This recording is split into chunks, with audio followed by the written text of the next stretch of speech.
started, we'll jump right into the intro here. We have Kimberly Hessler with us. She's an experienced training manager with a demonstrated history of building strong relationships, 30 years supporting both the local military and employer community in paid and volunteered positions, 23 years as a career coach, doing some amazing things there for military members, veterans, military spouses, and their families. Foster strategic relationships with public, private, state, and federal government, higher education institutes, behavioral health organizations, legal professionals, faith-based organizations, military installation support services, and military service organizations across the nation. She does a ton of volunteer work to support the military and veterans as well. Kimberly, how are you doing today? Looks like you're having the same technical issues we've been having all day long. Yes, it seems I'm having a tad bit of technical issues, but I was able to switch my computers and get on with you guys. It's a beautiful day in Colorado Springs, and life is good. That is awesome. So tell us a little bit more about yourself. What got you into wanting to help and volunteer with the military support community? So I'm a military spouse. And when we PCS to Colorado Springs, there weren't any it was a very down economy, so there weren't a lot of opportunities. And I had been at MacDill Air Force Base, where we stood up the first family support center, and had experience there. And so I thought, well, I can't find a job, so I'm going to go volunteer where I know that I'll find at least friends, right? And so I went and volunteered, and that was when they were kicking off the transition assistance program. And so I volunteered in that area. And eventually was hired to be a transition assistance program facilitator. And I'm actually the longest serving facilitator worldwide. I retired from that at 20 years of facilitating TAP and moved on to do some other really cool things. But it fascinated me. I loved it. The Colorado Springs is an amazing community that takes care of the military and their family. And so I just found my absolute passion, and I stayed with it. Oh, that is absolutely awesome. And Colorado Springs is a phenomenal community. I went TDY there several times and always was amazed by everything going on. Just absolutely amazing. It really is. You know, we started a lot of grassroots things here in Colorado Springs, and it just blossomed over the last 30 years. You know, when TAP started, there really wasn't that much to help military members as they transitioned out. And we always laugh that we started out with the acetates on overheads, right? And now we're all the way to PowerPoints and really cool stuff. But you know what? My volunteer work in Colorado Springs, as I said, started out grassroots. A lot of us just volunteering and, you know, putting a lot of blood, sweat, and tears into it. And then we have had a wonderful opportunity where our mayor has really leaned into this, and he has a special assistant who now facilitates and chairs the Military Spouse Career Coalition. And we just had a breakfast with the mayor, and there was 100 people in attendance, all very supportive of military spouse employment. So, and I think, as you know, it's about 30% unemployment for military spouses. Now it used to sit at 25%. But because of the pandemic, we're at about 30% unemployment for military spouses. So we're doing a lot in Colorado Springs to try to combat that. No, that's awesome. Kimberly, I know with a lot of the work that you're doing, you're seeing day in and day out successes and well, maybe for lack of a better term, things that don't work. I won't call them failures. Learning points, right? Maybe is a better way to phrase that. What are some of the biggest challenges, pitfalls, things that you're seeing transitioning military members and family members run into? I say it's a lack of a network and a misunderstanding about what transition looks like. I taught the transition assistance program, as I said, for like 20 years on all the installations in Colorado Springs. So I had all flavors of transition. And the best learning experience I had was at SecureSet, which was a startup boot camp for cybersecurity. And so when I went there, it had it had been in existence for 2 years in Denver, and it was brand new here in the Colorado Springs area. And really what I discovered was that in the military, right, you have your network, you know the process, and it is very process oriented, right? It's you do A, B, C, and D, and you get promoted. And then the military sends you to the next position, right? Mm-hmm. And so the most difficult thing I had was teaching how important building relationships were outside the military. And we had an amazing phenomenon, and I'd invite you all to come see it. About 4 years ago, and I was still at SecureSet, very new at SecureSet at the time. No, I would say it doesn't matter. It's several years ago. I lose track of time. But the bottom line is we started SecureSet. We didn't have, I had a huge network here, but I didn't have a network for cyber. And so we started building that network. And Dr. Shawn Murray, who I now work for, I worked with at that time, he said, Kimberly, I was trying to have fledgling First Friday thing. And he said, Kimberly, would you be offended if I took this over? And I said, hey, if you have horsepower and money, I'm all about it.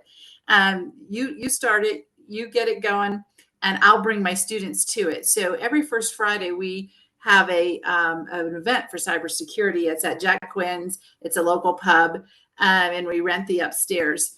And we started with 20 people. And last August 5th, I had 166 people all in cyber, and they're from newbies all the way up to business development, senior executives in the room, and building relationships and helping each other.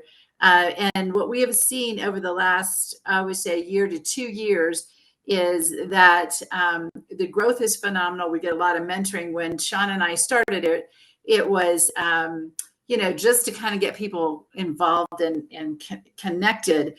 And I would tell you that most of my students from SecureSet got hired by going to First Fridays. Now I had to bribe them with extra credit to go to these crazy networking events that this extrovert wanted them to go to, right? But that's what I've found. And the cool thing about military and being in military communities, we're all about mentoring each other and taking care of each other. And this has become just an amazing phenomenon that they know that opportunities are there. And so it's not like, oh, you know how we tell you in TAP, you got to go build a network, and you're like, well, exactly where do I start with that, right?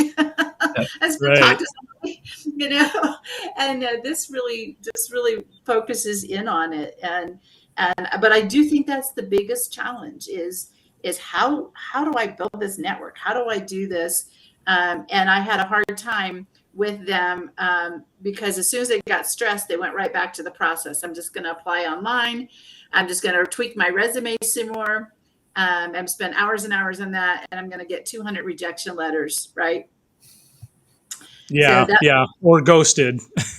No rejection letter. Yes, absolutely. Which is, and I told them, I said, guys, you know what? I don't wake up in the morning hoping to get rejected. And so let's not do this to ourselves, right? Let's not send out all these resumes.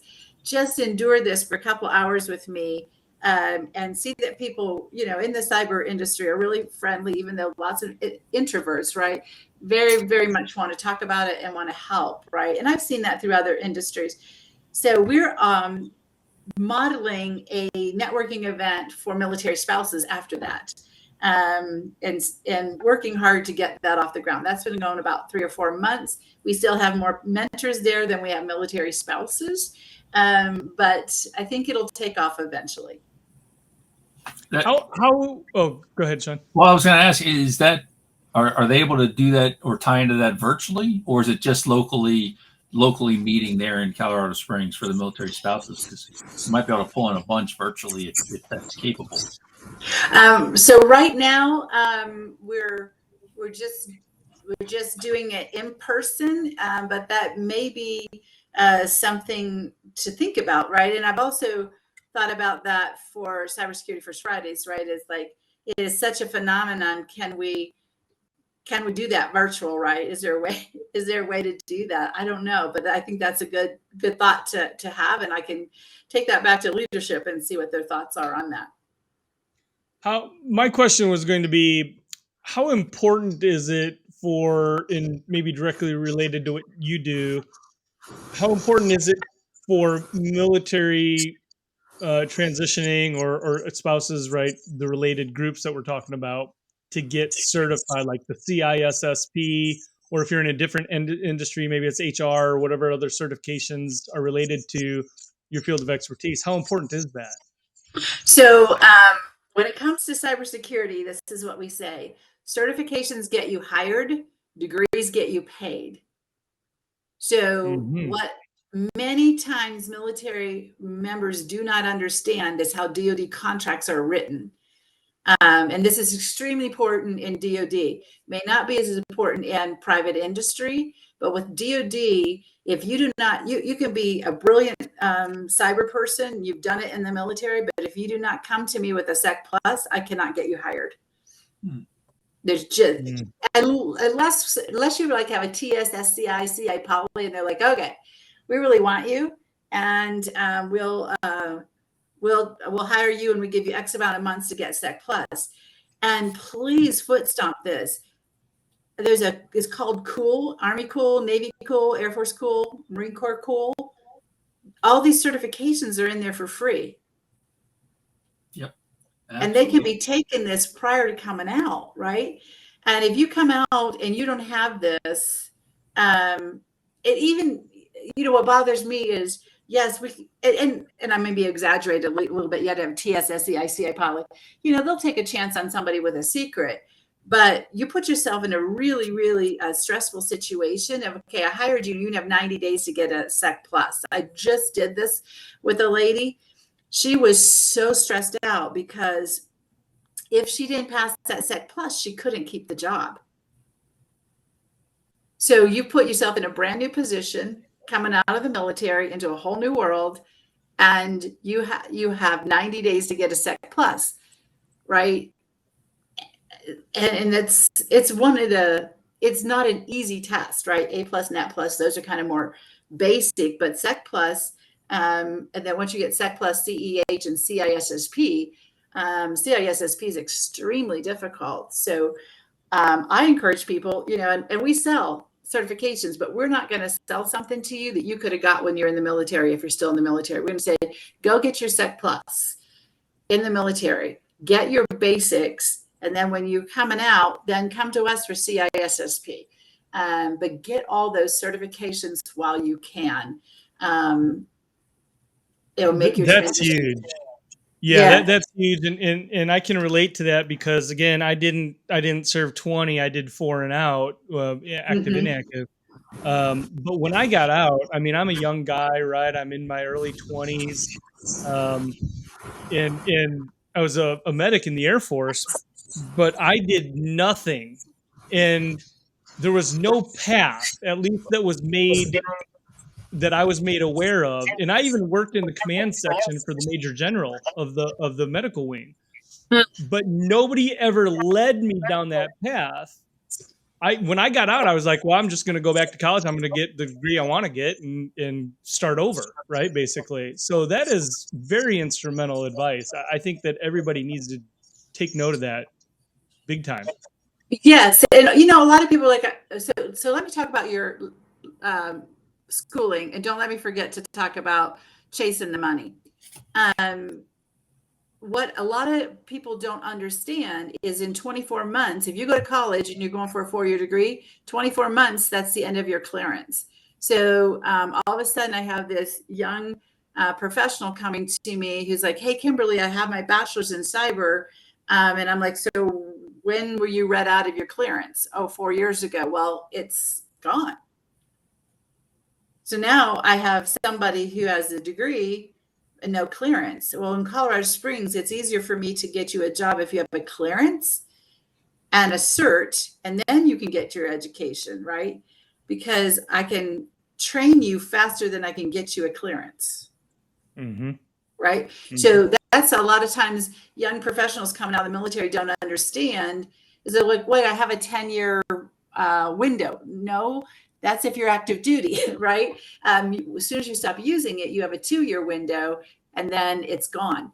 Now, I will say post-COVID, they are doing a lot more, especially in the cyber world, to go back and clear people and can get it faster than they normally could before that. But that I think is a huge foot stomp too. Be really, really careful, going to school and letting your clearance lapse. Yeah. That's a huge point. And I've been Intel my whole career, and people are always asking that question. Well, how long is my clearance good for? Well, as long as you're in the military, I can tell you exactly how long it's good for. Once you get out, I have no idea. So Right. knowing the 2-year mark's a big deal. Yes. And that's actually valuable information that can help people plan a whole lot better. Right. And I think you're spot on with the certifications thing. I mean, we get $4,000 a year in the Army to do certifications. If you're not using it, it just goes away. So right. Why aren't you using it? Right. And here's the other thing, cyber, let's see, I don't believe any of my students got a job at less than 50,000 when I was at Secure Set. And now most of them are making well over 100,000. Some of them pushing 200,000, right? So in cyber, you can make a lot of money. However, I always tell people when they're saying, wow, there's a lot of money in cyber, I think I might go into cyber. Well, you need to be super passionate about it, because if you're not, you'll burn out, right? And now you've set your budget at 200,000 and you're like, I'm so burned out, I can't do this, right? So taking those certifications ahead of time, come into events like what we have in Colorado Springs, where you talk to people who are doing cyber, then you see, okay, I took the certification. I really loved this. I did try Hack Me. I did some of these other CTFs online. I think, people really, really need to try out these careers before they go headlong into a boot camp, or they go into a 4-year degree and spend $100,000 and then get into the career field and find out, I really don't like this. This really isn't me. Right. And I think, HR in the military is different than HR in the civilian community. Right.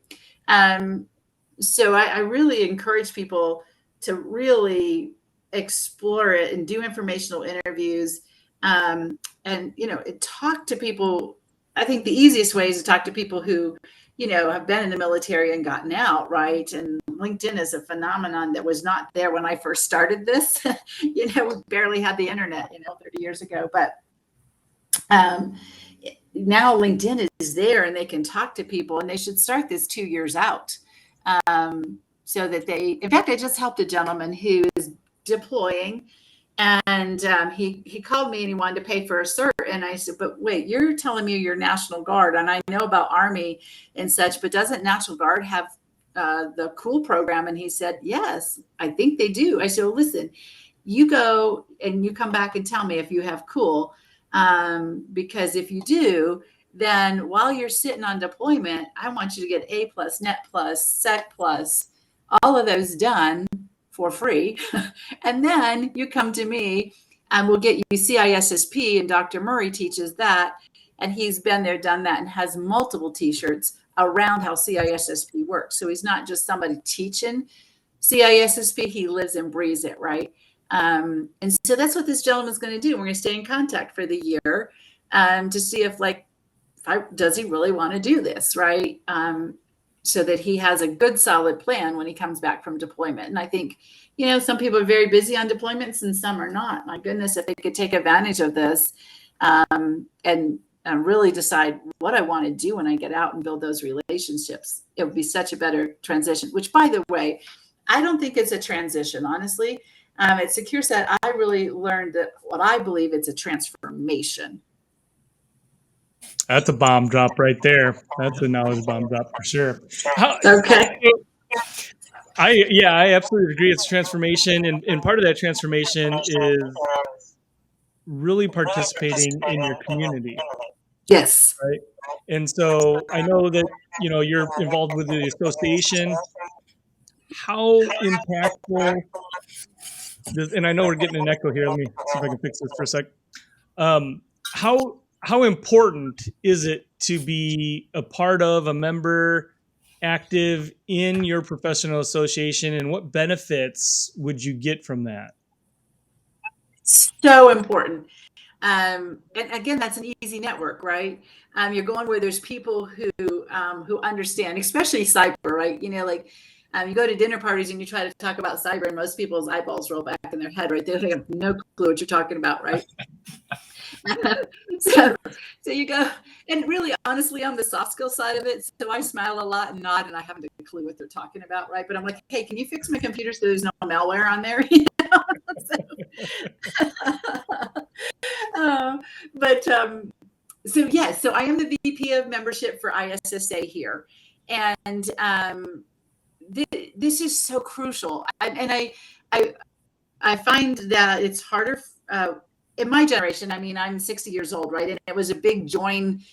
You joined groups, you joined professional organizations, and then I found the younger groups didn't understand that and weren't mentored to do that, right? And so as we have built ISSA here in Colorado Springs, they've done a phenomenal job of making it interesting to the young professionals. And there's so many things available. So they do, if you're a member, free test prep for CISSP, free test prep for SEC Plus. We have 2 free cyber symposiums a year, right? So you're getting knowledge and you're meeting people. And we do like volleyball and different things like that too, where they're fun. So, and then we're involved in International ISSA is working on a program that isn't ready to be released yet, but it's called AIM, Apprenticeships, Internships, and Mentoring. And so I have a lot of experience with that. And so that's what I'm already working on in our chapter is how do we mentor? So for instance, we had 166 people at a pub where you know, it was like, oh my goodness, there's way too many people to manage, right? And so what we're talking about is, okay, how do we have a bigger venue, not in that pub, we can't handle, more than 166, but move that to a bigger venue and then have a mentoring that we do at Jack Quinn's, where we can do speed mentoring, just like speed dating, but you put mentors at a table and 3 or 4 people there. And then every 20 minutes, you move them mentors. So those are the kind of things that we're doing. So, and when I'm talking about mentors, these are senior leaders that we're attracting to come to our events. So you may be a newbie and you're talking to a lead on a contract, hiring managers all across the board. And of course, we also mix it up and put people in who are in different arms of cyber, because it's just like healthcare. If you say I want to go into healthcare, well, there's lots of tracks, right? Same thing with cyber. There's lots of tracks. So those, we partner with ISSA for our first Friday. And we do a lot of work with ISSA. And of course, I'm a driving force in that because I'm the VP of membership. And I do that because I strongly believe that that is really going to introduce them to the people. And really, honestly, in my experience, especially in cyber, it's about who you know, and you'll get through the process to get a job. Yes, who you know. That is correct. That is absolutely right. Yeah, you can be the most brilliant person, but if you don't know somebody, it's not going to go far. Yep. Yeah, your network is your net worth. That's for sure. Oh, absolutely. So, there's a lot of tactical, right, pieces to the search. There's your resume, there's your LinkedIn, there's your interviewing skills, there's all of that. But I think, and I want to hear your thoughts on this, and maybe you guys are already engaged in this, but I feel, and this is my opinion, that people that are in transformation, right? I'm going to use your word, in transformation, they need sales skills, because at the end of the day, this is all a sale, right? And you're the product. So right. Is that something that you guys are incorporating, those selling skills? Because I think that's very important. I would like to see more of that with, career transition coaches and things like that they're actually teaching sales, because that's really what it boils down to. It really is, right? And most people are like, oh, I don't do sales, right? But you have to have some confidence around what you bring to the table. And so again, if all you do is apply online, on LinkedIn, on Indeed, and you get all these rejections, pretty soon you have no confidence in what it is you're selling, right? And so now I think our cyber folks in Colorado Springs have it a little bit easier because Dr. Murray and I actually sell them, right, for them. Mm-hmm. Because Yeah, we yeah. set up the venue, right? We set up the we bring everybody together, right? We put this. If they fail, it's because they didn't show up, right? Not because they showed up and failed. It's because they didn't show up. If they show up, and I teased them. I said, if you stand on the wall like a middle school boy at a dance, I'm going to take you off the wall and I'm going to introduce you to people, right? So There you go. yeah, I kind of help them, right? Because it is intimidating. You come in 166 people. I had people fly in from Vegas, Richmond, Virginia, and Minnesota for our last event, right? Well, they just flew in. They don't know anybody but me, right? And so I do all that introduction, and then they do. You're right. Have to sell what they have. And here's a problem: many of them do not realize that they went and took a boot camp and they got all the certs, right? But they don't realize how much physical security, the skill set for physical security, works into if they want to go into the more technical side, right? So they're telling, oh, well, I don't have any experience. And I'm like, wait a minute. Wait. I have a great gentleman, his name is Trent Bunnell, who helps them rewrite their resumes. Mark Price does it as well. And Eric Crump. And those are my three that really will lean into that. And I'm like, you just go sit down with these guys and see what you really are bringing to the table, because you're selling it. You don't have experience when you actually do. So it's much different from having, okay, I just got a cert. I got my Sec Plus, and I went to a boot camp to say, no, I have my Sec Plus, and I have 10 years of physical security that I did in the military. And this is my accomplishments around that. Well, now you're not a total newbie, right? Absolutely right, and great point. There's so much that goes into a resume for a military person. When you look at the job, the additional duties, everything you had your hands in, there's so many things you can pull out of there. So that's a great service. Yes. I wanted to touch a little bit more on that networking piece you were talking about. I'm career intel. Yes. And I know with my specific MOS, a lot of the people in my field don't really have a lot of interpersonal communication skills and really have trouble talking to people. I'm kind of thinking you might see a little bit of that in the cyber world as well. So can you talk about having some things about selling? What about interpersonal communication skills? Do you guys have to touch on that at all? So when I was at SecureSet, I did all of that, the soft skills training. We brought in like Myers-Briggs and Strengths Finders and all those things, and really helped them. So when I was there, the day one, we started on that process, and I had them for 20 weeks, and it was a daily reinforcement, right, of being able to do that. Because honestly, most Intel folks I've met, most cyber folks are introverts, right? And can do amazing things, but they don't want to tell you that they can, right? They really don't want to have a conversation many times, right? So, but I will tell you, when you put them, it's so amazing. We did an event in the middle of COVID. We did it outside, and I had I cut it off at 95 people, and I had people begging to get in, and these are all introvert cyber folks, right? And so I found it an interesting phenomenon. If you put them together with people that understand them, they do a great job. It's if you put them in a room with people all like me that can only smile and nod at them about their deep technical, then that's very challenging, right? So it's about working on that, right? And having people who will coach them and help them with their sales skills. And really, when I taught TAP, one of the slides, I'll never forget it, said you need to make 40 new contacts a week.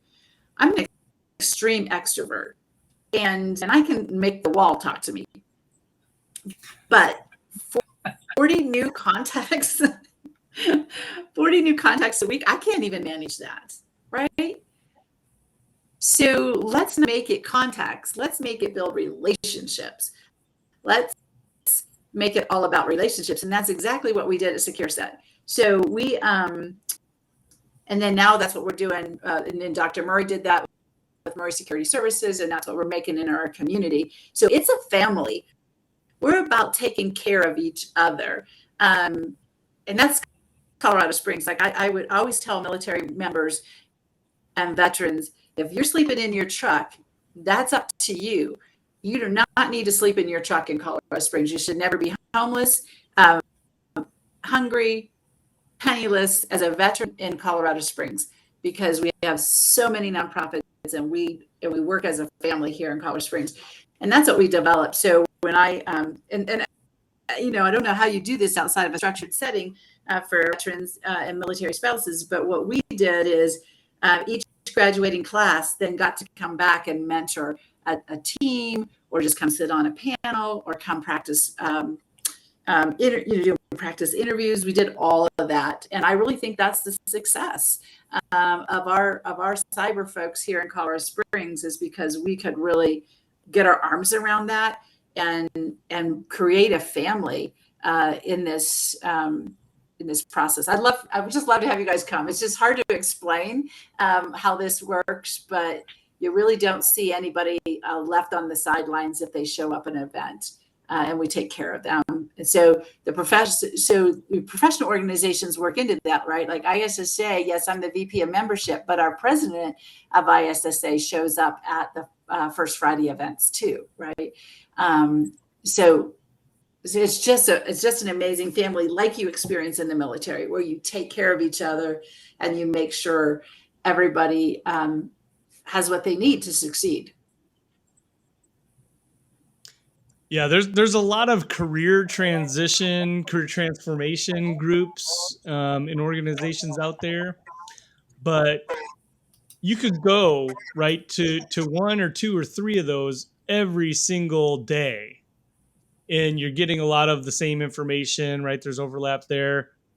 But what a lot of people don't understand is you got to go where in network, right? Primarily where people have jobs, right? All those other people are working. Where do you want to be? Do you want to be in a room full of people that are looking for a job in network, or do you want to be in a room full of people that have jobs in network? And that's what professional associations represent. Absolutely. Absolutely. And, honestly, I said, be really, really careful where you get advice. Because if somebody hasn't either lived this with military or done it themselves, they don't really understand the depth, right? When I say transformation, I had a great warrant officer sit down with me when we had the boot camp, and he's like, Kimberly, let me just kind of explain to you what we're going through. We just got back from deployment. We haven't really lived with our family all that much over the last several years with all the deployments. We're in a boot camp that's 8 hours a day with 3 hours of homework. So let's talk about this. And so he really was instrumental in helping me as I built the program. Like, we really need to wait. What is it? That's the challenge here. Well, the challenge is you are not transitioning. If I left Murray Security Services tomorrow and I went to another corporation, that's a transition. I'm just moving companies. When you leave the military and you go into corporate world, nonprofits, trades, they all have a different culture, right? Way different culture than what you had in the military. So you're leaving your tribe, and now you're having to learn how to dress appropriately, how to speak their language, how to fit into their culture. and how to live with your family, quite frankly, for many people who haven't lived with their families. So to me, it's much more than just writing a resume, learning how to interview. It's really learning how to be a civilian, right? With all the experience Mhm. you've had in the military, but it's really learning that whole way of life without a tribe. And we tried to create a tribe here in Colorado Springs, right? But many people are moving to areas that people don't even know much about the military, right? So they're going into, I don't know, I feel like it's culture shock. Yeah, I would agree. Shawn, how about you?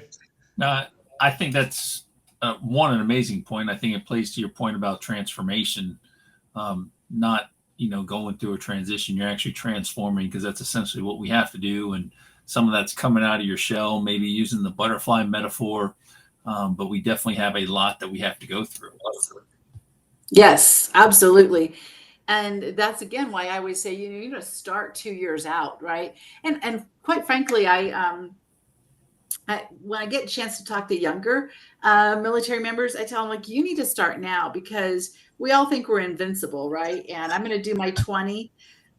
Things happen, car accidents happen, illnesses come that don't allow you to stay in the military. And if you just have all of your eggs in one basket, and I'm doing everything to get promoted in the military without thinking about, if I had to suddenly leave tomorrow, let's just say, one of my parents got seriously ill and I really wanted to be with them, whatever crisis there is. And I get out of the military, how am I going to survive? Right? Like, if they did that all the way through their career, then they're prepared, right? But instead we focus on the military. And I've heard this over and over and over again. In fact, I was just like horrified in a TAP seminar. I was on a panel, and this guy's like, we're working 70 hours a week. I don't have time to do this. I'm like thinking, well, if you keep doing that for 2 years, you're going to drop dead. Right? But you're doing 70 hours a week for the military. You're going to get into the transition mode, and you've not built relationships. You've not really thought about what you're going to do. You're going to come out and hit a brick wall, right? And so there's got to be a balance throughout your whole career, I believe, to really prepare you for whatever might happen, and you don't get to stay your 20. Or you get to your 20 and you're like, I stayed for 20, but look at all the degrees I have, all the certifications I have, the relationships that I have from the professional organizations, right? Then you're really, really prepared, and it's not such a culture shock. Absolutely spot on.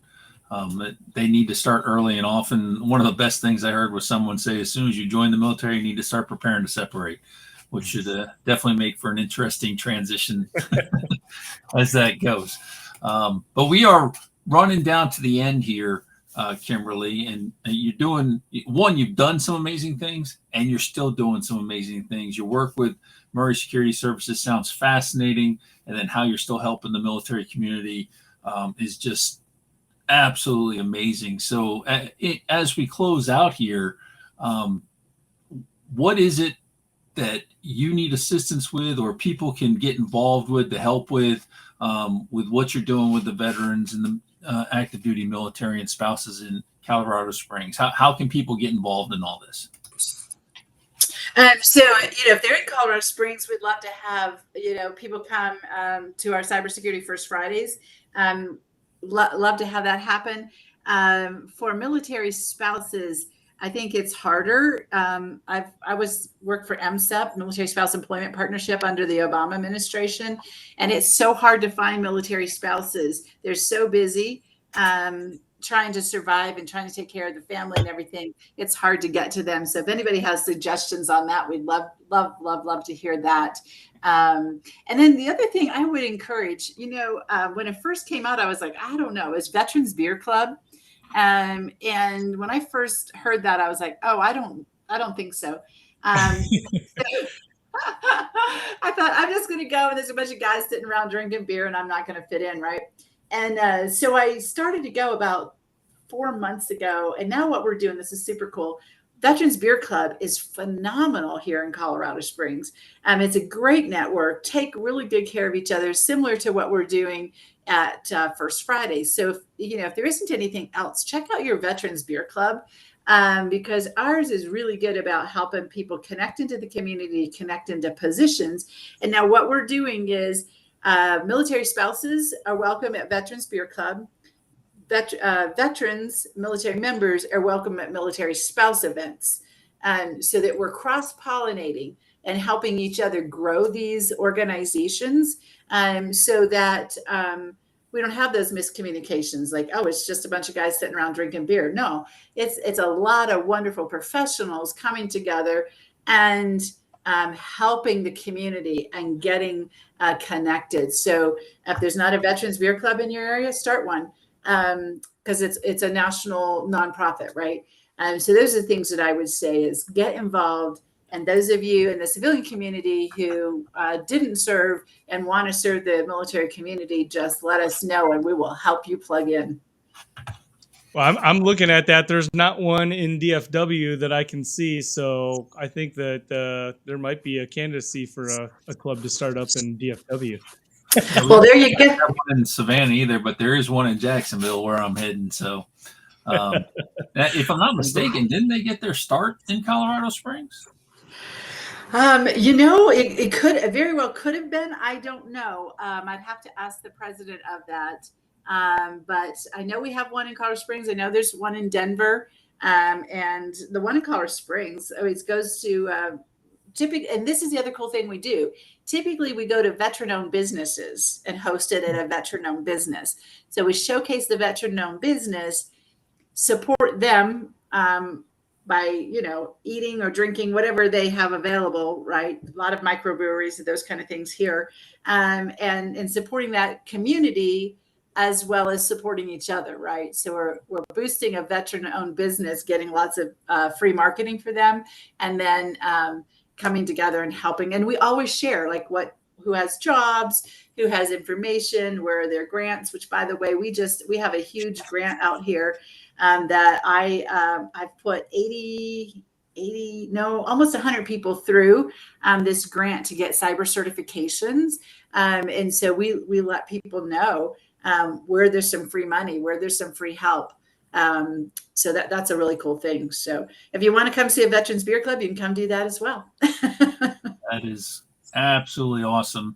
Have you checked out Hire Military at all? I heard they were doing some good things for spouses.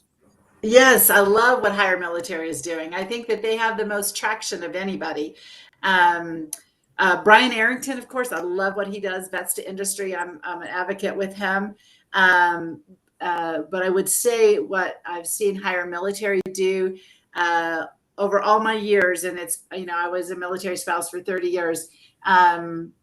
All my years of being around that and working MSEP and all those things, I really think that Hire Military really has really started something phenomenal that's going to help mil spouses. Which, by the way, also I think Veterati, right? American Corporate Partners, Brian Arrington, his virtual events, all of those things people should get involved with, right? Because there's tons of wisdom out there and it's right there free for the asking. But again, many times people don't know that it's available. So the more we can spread that, the better. Absolutely. Absolutely. Well, Kimberly, it has been an absolute pleasure having you on here. I love what you got going on out there in Colorado Springs. Absolutely phenomenal. Wish you the best of luck and continued success with this. And thank you on behalf of veterans for everything you're doing. Just absolutely amazing.